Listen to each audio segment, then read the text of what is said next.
તો ગૃહિણીઓને મોંઘવારીનો મીઠો ઝટકો લાગ્યો છે। ખાદ્ય તેલ બાદ હવે ખાંડમાં તેજીનો તરખાટ જોવા મળી રહ્યો છે। તો રાજકોટમાં ખાંડના ભાવમાં આસમાને હવે પહોંચી ગયા છે। તો એક જ મહિનામાં કિલોએ 30 રૂપિયાનો વધારો નોંધાયો છે। 45 રૂપિયા કિલોએ મળતી ખાંડના 75 રૂપિયા થઈ ગયા છે। તો રાજકોટમાં રોજ 750 ટન જેટલી ખાંડ જોઈએ છે। ઉપરથી ભાવ વધારો આવતા ખાંડના ભાવ વધ્યા હોવાનો વેપારીઓનો દાવો છે। તો વરસાદ ખેંચાયો તે પણ એક કારણ હોવાનું સામે આવ્યું છે।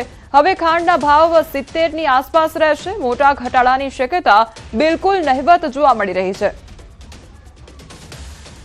ભાવમાં જનરલ એવું છે કે ઘણા સમયથી આ 4-5 વર્ષથી આ સ્થિર ભાવ હતા, પણ એક થોડોક જનરલી પહેલાં અત્યારે 45-46ના હોલસેલ ભાવ હતા અને 48-50ના રિટેલ ભાવ હતા, પણ થોડોક વરસાદ ખેંચાવાના કારણે વૈશ્વિક બજારમાં પણ ભાવ ઊંચા હોય એટલે કોઈ બહારથી મગાવવામાં પડતર ન આવે અને આગળ ઉપર જે તહેવાર છે આપણે સાતમ આઠમ છે, નોરતા છે, દશેરા છે, તે આખા દેશભરમાં ખાંડની ડિમાન્ડ સૌથી વધારે આ ક્યુઝલ સમરમાં હોય છે।